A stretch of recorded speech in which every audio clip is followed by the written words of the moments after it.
an artist, even though visual arts aren't my passion. I've done enough drawing at this point that I can't claim otherwise. Most of the art that I do, though, is strictly for this channel, interpreting characters from warrior cats into headshots, making symbols for different ideas, or illustrating moments from the books, all for demonstrative purposes in videos. I have a great appreciation for the craft of art and strive to get better whenever I draw, but it's not something I generally have fun doing or do during my leisure time. There is an exception, however, one time a year when I have grown to really enjoy making art. Artfight. Artfight is an annual art event that spans the entire month of July, where artists can join one of two teams, upload references of their original characters, and then earn points for their team by drawing other people's original characters. If you draw, a character from someone on the opposite team, you earn more points. But you can also friendly fire characters from people on your own team. You also generally earn more points depending on the complexity of your art or animation. Other people gain points when they attack you as well, so you may end up getting defenses, otherwise known as drawings of your OCs. If you pick one of the people who attacked you to draw an OC from, you can make a revenge attack, which is what I tend to do most. This is honestly a really fun system for me, because I enjoy being able to quickly learn about and interpret different people's designs, experiment with my posing or expression or style in ways that don't have to last beyond a single drawing, and of course, make people happy by drawing their characters. It's honestly why I enjoy the drawings I do for my patrons on a monthly basis. I've never had time in any July to do all of the revenges I would like for people who choose to attack me, but I've always enjoyed the ones that I do complete. I have, of course, left my Artfight link in the description if you have interest in seeing the attacks or defenses I have there, or in case you're interested in taking part in Artfight this year. The only issue I had with this system before is that it requires you to have OCs with reference pictures. I've always had plenty of OCs, but most are for text roleplays that I never made drawings for. I did plenty of drawings for Paws of Stars, thanks to the videos connected to it, but most of those characters don't belong to me, so I couldn't use them on Artfight.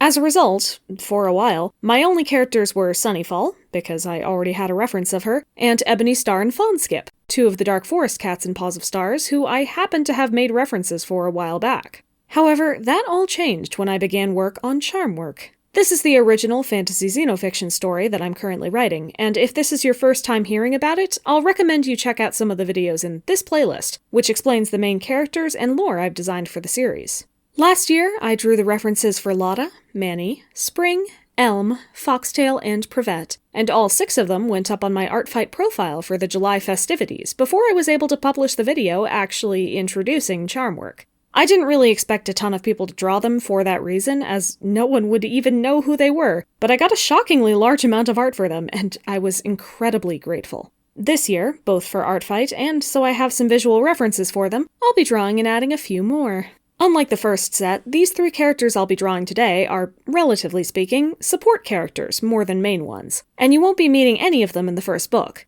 At least, not much. However, they do all have large roles to play in the arc of the series and relationships of our characters, so they deserve some visual representation. That said, since their roles in the story and character profiles are something of a spoiler, I will have to be a little more cryptic on exactly where they came from and where they go in life. So I'll be leaning more on my design choices and general personality for them while I discuss them. I'm actually sort of excited, as I didn't get to discuss the reasons my main characters were designed as they were in the first video. Let's get into it then. First up to bat is Caramel, though I can't really discuss him on his own. Caramel, along with the other 2 characters I'll be drawing, are a trio of siblings, dubbed the Sea Kittens in my head, though that's not really a name I think is polished enough to take into the story, particularly since they aren't the bouncing balls of fur you'd expect when you hear the word kittens.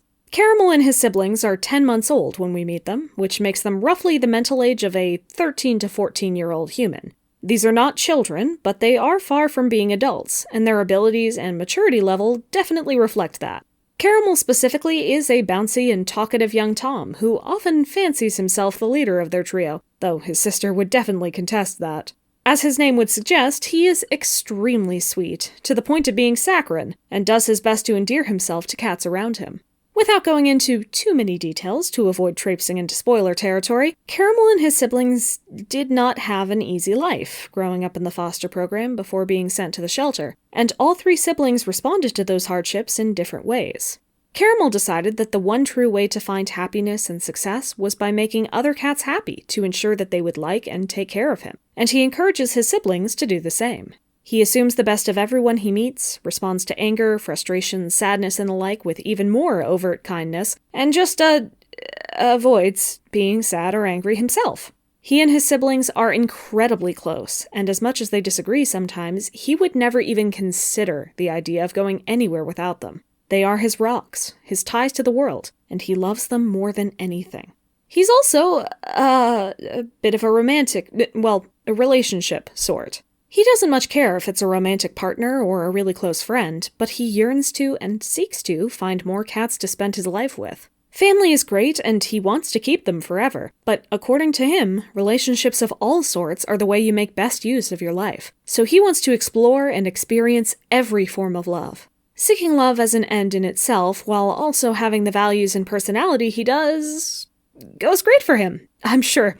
Don't worry about it. Nothing at all happens to him over the course of the story. He's fine. Anyway, to show off his character, I wanted to make sure that Caramel has big, expressive eyes and plenty of curves and circles. This is a friendly man who wants nothing more than to be a friend.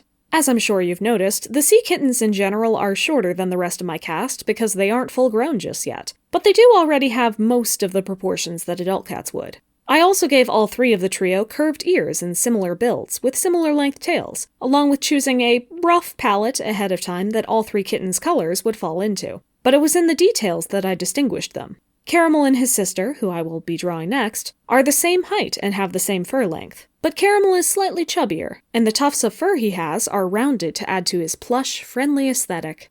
Caramel's tail also has curves in it, because everything about this little boy should tell you he is safe and a friend.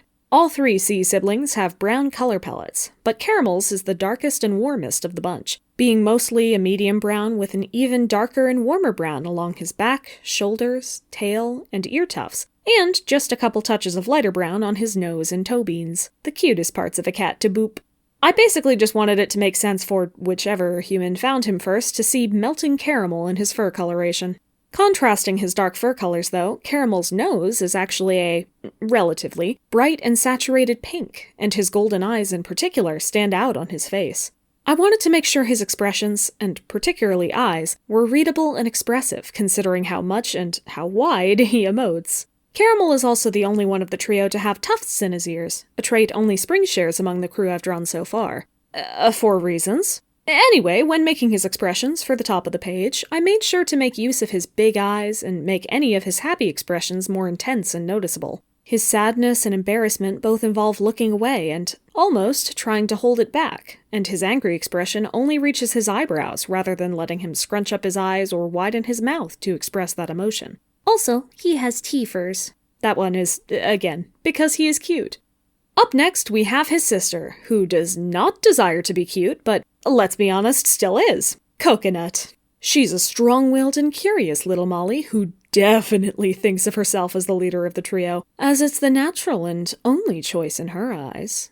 It's probably already evident from my, less than subtle tone that she has some growing to do.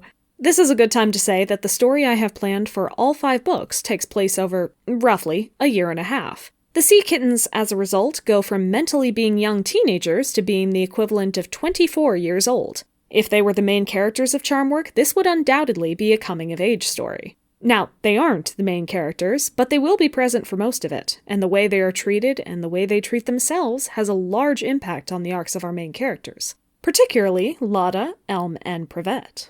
One thing is for sure, all 3 of them have a lot to learn, and will be taking a variety of pathways to reach the places they need to be by the end. Coconut, when she begins the story, is determined and very goal-oriented, causing her to spend a lot of time hounding whichever cat she can talk to with an infinite array of questions.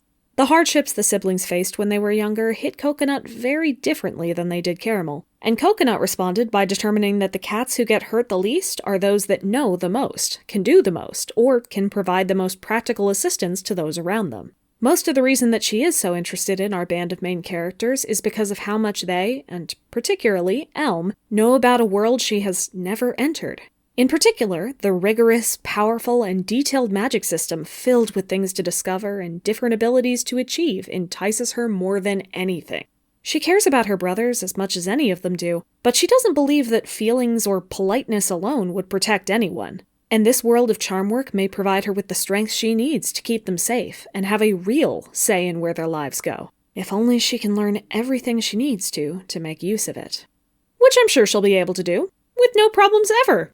Definitely nothing dangerous about her ideals either, so since we're all agreeing not to worry about that, let's move on to her design. As I mentioned earlier, Coconut is the same height as Caramel and has a slimmer frame, and in general, this is because her design is supposed to come off as fairly sleek and sharp. She's still a young house cat, which comes with its own design conventions, but her fur is smooth, and even the tufts on her cheeks and tail that mirror those in Caramel's design have been smoothed out into crisp, sharp points.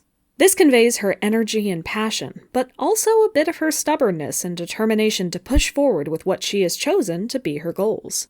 All of the sea kittens have brown color palettes, but Coconut has the coolest array of browns. I actually originally mocked her up with an even cooler and less saturated palette, but while working on Caramel, I decided I wanted all of the siblings to have some warmth to them, so they at least looked related. I still made sure that Coconut had the coolest and least saturated palette out of the sibling trio, but she has a bit more life in her now.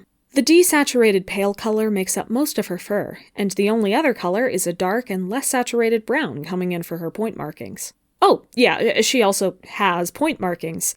This would be a good time to say that I'm effectively ignoring cat genetics and what color patterns actually form on cats, in general and based on their parentage, because I wanted to make sure my characters still looked very distinct from each other, even when related. Shapes, builds, and color palettes often indicate genetic relations in these designs, but I still can and will have a point-colored cat who is siblings with a spotted cat and one with large splashes.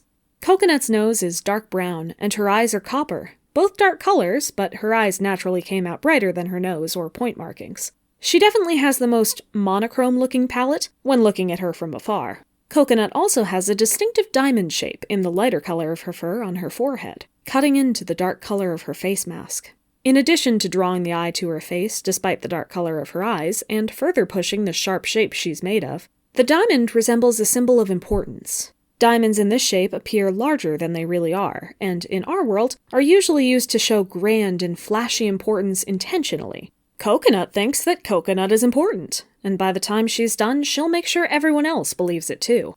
Sure, she's a young kid right now, but she will learn, and she will grow, and she will be remembered.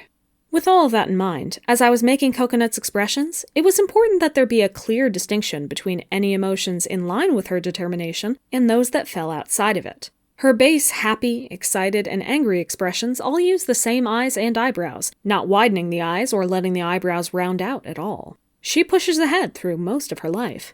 Meanwhile, the uncomfortable and then sad expressions push down into those eyes, reversing the curve of the eyebrows and eventually forcing her to close her eyes entirely. These are emotions that don't align with the way she usually chooses to present, and are much harder for her to control as a result. You'll also notice that those two expressions are the only ones where you don't see her teeth at all. It was intentional, but you can interpret that as you wish for now. Before I end up saying far too much, let's move on to our final sibling, Cookie. At this point, you'll have noticed that I'm putting in a cookie as the image framing the reference poses for all of the sea kittens, and if you were a Girl Scout or ever bought Girl Scout cookies, you might even recognize the type of cookie as either a Caramel Delight or Samoa, depending on which baker's territory you or your Girl Scout connections live in. This is because, when I was putting together the names for these three, I had a couple of concerns in mind. I wanted them to all start with the same letter, and I wanted them to follow a theme of some sort, as obvious examples of the sorts of names that house cat litters often get in their world as in ours. My original thought was that I would name them after ice cream flavors, so caramel and coconut came up along with chocolate, which I didn't want to use for the third kitten in the end. I ended up using Cookie instead for our third name, and when I put them together, a caramel, coconut, and maybe chocolate, cookie, I realized I was describing something very specific that was not ice cream. So yeah, they're the Samoa siblings now, oops. I'm still loyal to Caramel Delights as a name because they're the ones I sold throughout my years, but Samoa siblings just rolls off the tongue better. Anyway, Cookie is honestly the hardest of the trio to get a read on. If you can get him on his own, he's patient, cooperative, and probably the most introspective of the trio, if you give him time. However, he's also extremely quiet on his own, and it's difficult to get him to open up if he doesn't already really trust you. And, of course, getting him on his own in the first place is quite a challenge, because Caramel and Coconut are each intent on having Cookie stay by their sides, and Cookie isn't refusing any of those requests. He generally looks much more confident when he's with his siblings, often even piping up with energetic or assertive comments to back up what either Caramel or Coconut has said, and he readily joins in with just about any activity either of them suggest. The hardships the Samoa siblings faced definitely hit Cookie as well, but unlike his siblings, the way he responded to those is actually a bit of a spoiler, as he doesn't wear the results of his difficulties on his sleeves like his siblings do. I can say it greatly impacts him, but it will take a little more examination, both from the readers and from the characters in the story, to determine how. As a result of how enigmatic Cookie's real personality and drives are, I can't really share with you any strong goals or values he exhibits. Where Caramel seeks out relationships and Coconut seeks knowledge, Cookie doesn't seek much of anything beyond staying safe and making sure his siblings are happy. That said, he will definitely be discovering more about himself and what he really wants in life over the course of the story. In fact, that very discovery, and the choices he makes because of it, have far-reaching consequences for both of his siblings, along with the rest of the main cast. Cookie loves his siblings very much, and at the start of the story, that's essentially the only thing he is sure of about himself. But he hasn't dedicated himself to protecting them or finding a life for them in the way Coconut and Caramel have, because he doesn't know how. In fact, were it not for his siblings, Cookie likely wouldn't have met or tried to meet our main cast at all. As a result of all this, I knew I wanted Cookie's design to come off as plain, lesser, and lacking in symmetry compared to his siblings. Caramel and Coconut are the same height, but Cookie is shorter than them, and with an average build. The tufts of his fur are very small, to the point of almost fading away in his sleek fur, and his tail is straight, without any details in either the line work or coloring. He has Coconut's dark brown nose and Caramel's bright eyes, technically now amber instead of golden, but both almost look out of place on his body and color palette. And of course, while Caramel and Coconut each have big, bold splashes of markings that are perfectly symmetrical, Cookie is covered in a smattering of small spots that don't at all repeat from one side of his body to the other. His spots actually gave me a bit of trouble, as spots often do. I like spotted cats in theory, but translating them to my style and preventing them from looking too busy is a challenge. I knew I wanted Cookie to have spots, though, not just because of his design philosophy, but, of course, because of his name, so I made it work eventually. The trick ended up being removing all of the smaller spots and just having some medium and large spots that were placed intentionally, rather than trying to cover large portions of his body with little dots. Also, making the spots strange shapes rather than round, in most cases, helped to push the asymmetry of it all and curve around or point to different areas of focus. It's also why I added 2 brown toes, one on the left front paw and one on the back right paw. I like how they came out in the end. Cookie's main color palette consists of only 2 medium browns that weren't especially light or dark, saturated or unsaturated, and they were naturally designed to help him resemble a chocolate chip cookie, which was likely his namesake. When it comes to his expressions, Cookie almost never looks you in the eye, even on his turnaround, and the only time he does is on his excited expression, which looks an awful lot like Caramel's excited expression, just without widening his eyes. Similarly, his angry expression resembles Coconut's, but without the extra vigor of an open mouth and looking someone in the eye. On the overall sweep of expressions, Cookie's face actually changes the least of all my characters so far, with only Sadness providing a wildly different expression in fully closing his eyes and naturally opening his mouth. Wonder what that's about. It's probably pretty clear by now that I have put a lot of thought into these 3 kitties, as I have for all of my characters. As I mentioned earlier, you won't meet any of them extensively, anyway, within the first book. But from the second book onwards, they are integral parts of our characters' journeys, and their personalities, goals, and choices play off our main characters in just the right and wrong ways to push them to show off their own personalities. During the first book, Lana, Spring, and Elm all end up stuck in the shelter, which I spoke about briefly when I first introduced the series. Somehow, though, they get out, and begin traversing the city instead. What none of them knew at the time is that the story of their escape persisted, and when the Samoa siblings joined the shelter, they heard and were inspired by this tale. Again, I'm skipping past a lot of the details, but when they meet our main characters, it's safe to say that they, or at least Caramel and Coconut, already have some expectations and adoration for the cats they are meeting, a dynamic that informs a lot of their early relationships. And for no particular reason, I'll also add on a couple other pieces of information here, some of which I've seen come up in questions around the series. Yes, this series has an antagonist. One main, but several overall. There will be 5 books in the series, and I already know what happens in every chapter of all of them. I'll almost certainly make small adjustments as I'm writing, as that's how the creative process works, but I know where I'm heading. Yes, this is a series that I am currently writing, not one that I'm still planning to write, and when there is an end date in sight, I will let you know. I'm not quite there yet. Most importantly, yes, I designed these characters to parallel each other. All 6 of the first characters I discussed are main characters, and you could make an argument for the Samoa siblings being added to that list, but Lada is the main character. Every character has their own goals, fears, choices, and character arcs to experience, but on another level, a lot of them are being used to contrast with or expose hidden pieces of Lada's own character. And with no further detail, I'll say that this is especially true of the Samoa siblings. Anyway, I hope you enjoyed hearing about these characters. As ever, I am genuinely extremely excited about Charmwork, and I cannot wait until the day I get to share it with you. For now, though, this taste will have to be enough. Caramel, coconut, and cookie are all up on my Artfight account as of yesterday, which I have linked in the description. If you do have interest in drawing any of them, or any of the other Charmwork characters I've made references for, feel free, either as an Artfight attack this July, or in general. I do not ever need art from you, and I don't want anyone to feel obligated to draw my characters for any reason. I always enjoy seeing your art, and it consistently makes me happy, but I will appreciate the thought you put into my work no matter how you express it, through just watching this video, or commenting, or whatever else you may do. I will be doing some attacks this July, as many as I'm able to, but I can't say, as I'm writing this, how much time I will have for art during that month, and I will still have other projects and videos to work on in that time. If you do attack me, please do it with the understanding that I will see it and appreciate it, but may not be able to revenge you. If you're alright with that, then you're welcome to any of my darlings.